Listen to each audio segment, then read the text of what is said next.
I spent 2 weeks in Ghana with my family, and during that 2 week period, I took a soap making class. I heard about this class before the trip. I did a Google search for soap making classes in Ghana, and I saw a flyer that popped up on a few random Ghana business listings. The flyer had an Instagram link. So I searched Instagram. I saw that it was pretty updated recently. And so I decided that if there would be time in this 2 week trip, that I would definitely seek this person out and try to see if I can join a class. So it turned out that there was space available in our trip. So I sent the guy a message and he responded that, he didn't have any classes planned for the rest of the year, which, it being Christmas time, I figured, but still didn't hurt to ask. But that he did say he would do a private class. And so I took him up on the offer, and to make it worthwhile, I had selected 5 different things that I wanted to learn. So that way, since he would be traveling, it wouldn't just be one class. He could really make the most of the time. And so I found a hotel conference room, booked it, and then the next morning, my husband and I got up, went to the taxi stand, took a cab to the hotel. It was about 10 minutes away, and then we had a really cool day. All right. And so in this video, I'm going to show you the papaya soap making and what that experience was like. It was very fun. So in the video, you're going to see a fresh papaya, some fresh carrot, and we're going to be chopping and pureeing these vegetables and adding them to our soap batter. This is going to be a cold process soap, and the teacher informed me that if we were to hot process this, all of the benefits and nutrients from the fruits and the vegetables would no longer be in the final product. And so, anytime you're going to add in fresh fruits, vegetables, you name it, it should be a cold process. So, I thought that was some, good insight and good advice there. So I have to say that this soap making class was a great experience. And because I came into the class with soap making experience and soap making knowledge, I was really able to get the most out of this experience. My teacher, Justice, is showing me the different types of chemicals that are used in the saponification process, depending on the type of soap that you want to make. So he has caustic soda in the first container, and that's the same thing as sodium hydroxide, which is the same thing as lye. Next to that is potassium hydroxide, which we'll use later on in the experience for a different type of soap when we make our soap bath gel. And finally, he's showing off what I was most excited for, which is called potash. And it is very specific to this part of Ghana. It is the ashes of plantain and cocoa pods that are used to make special African black soap that I'll cover in another video.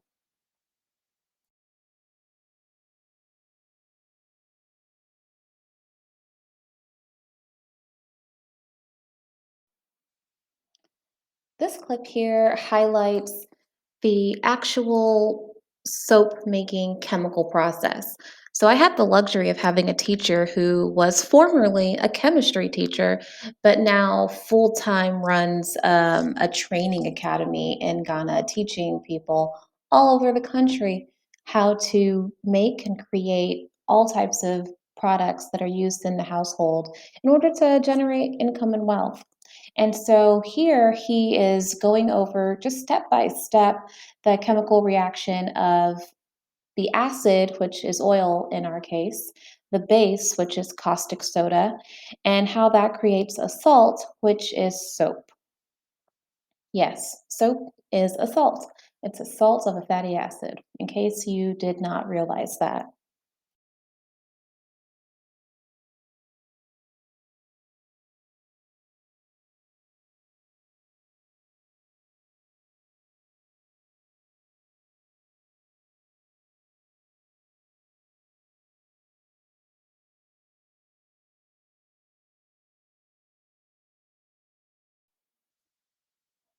To begin making this pawpaw papaya soap, we began by measuring out our lye water solution.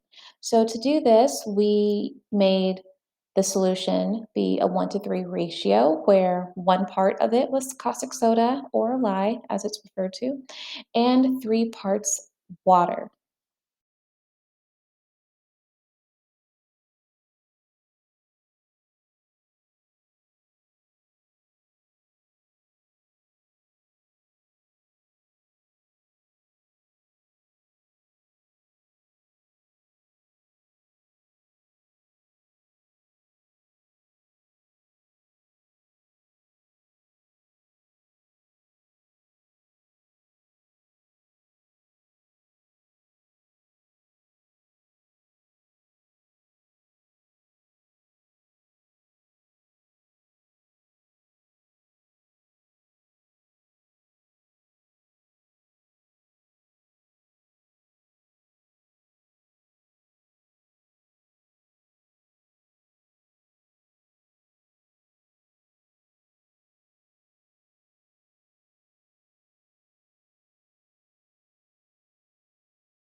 Here, and we're measuring the caustic soda strength with something called a hydrometer that I was not very familiar with at all. And I, again, found this to be fascinating.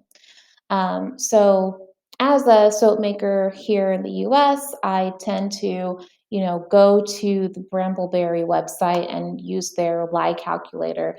And at that point, I will put in the amount in ounces of oils that I'm using, and it will perform the calculation for me.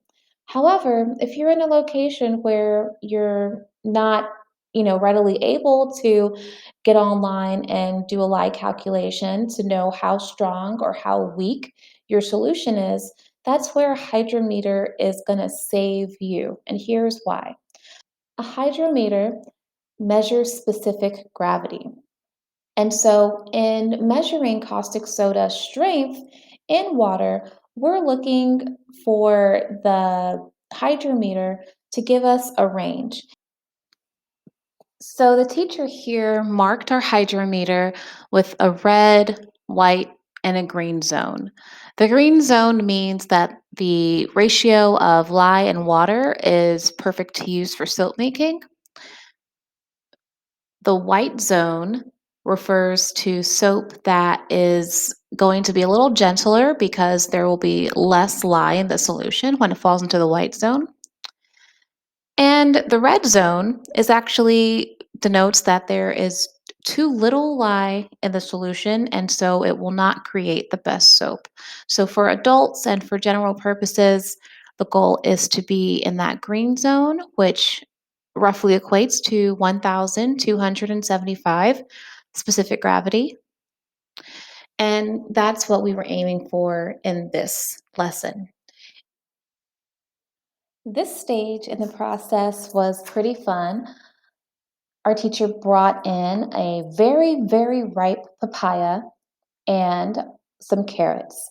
And so, as you can see here, we're rinsing and washing the fruits and vegetables, and then we're peeling and slicing them so that they'll fit in a blender and we can blend them all up into a very smooth puree.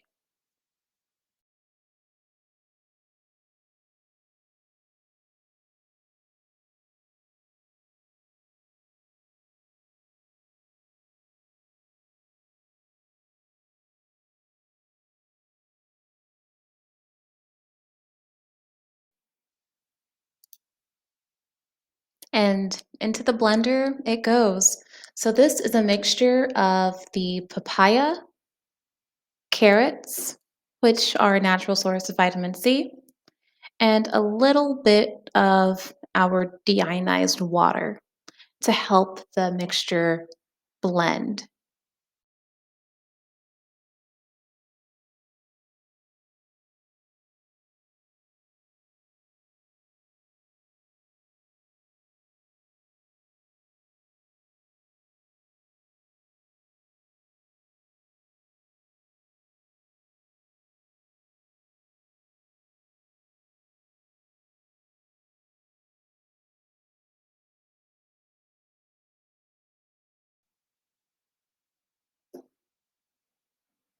All right, now we are pouring out the mixture, this beautiful, beautiful orange colored puree, measuring out the amount that we need for our recipe.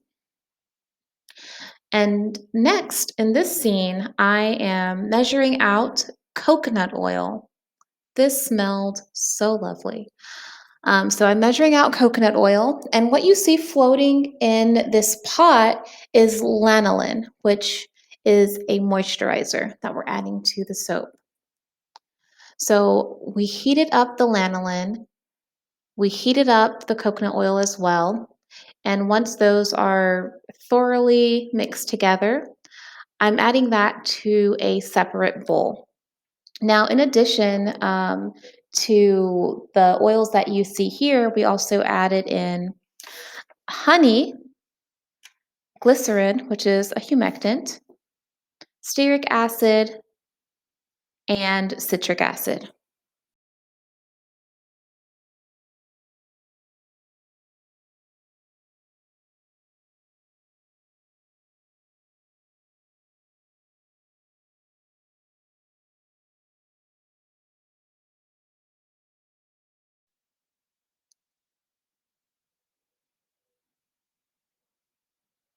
And now with the stick blender, I'm mixing together the oils and our additives along with the fruit and vegetable puree.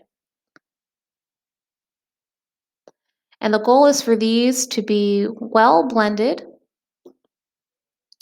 And now here's the exciting moment where I'm adding in the lye and water solution into the mixture with pureed fruits and vegetables and our oils.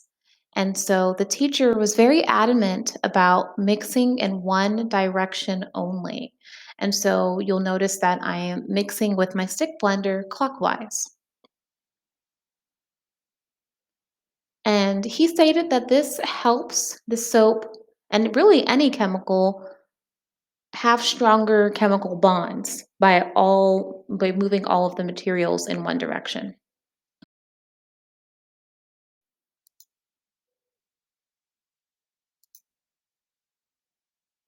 Okay, so we mix, mix, mix, and hooray, we made it here to thick trace.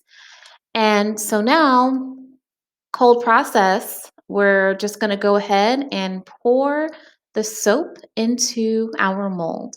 And so this is the mold that the instructor provided for me, and it essentially is using a thick piece of plastic that's lining a more rigid plastic mold.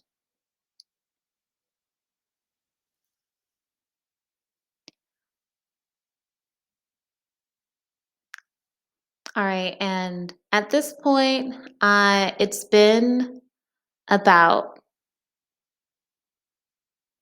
it's been a few days since class, and I'm back home in the US.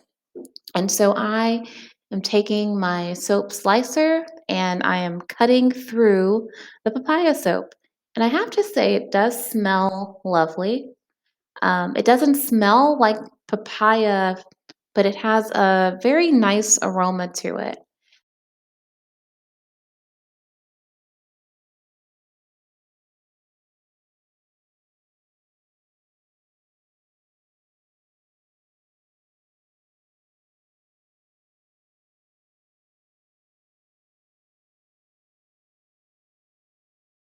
And here's a shot of all of the soaps together.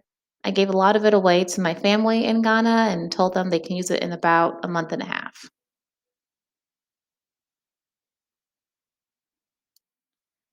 Thank you so much for watching this video about soap making in Ghana and how papaya soap is made the natural way.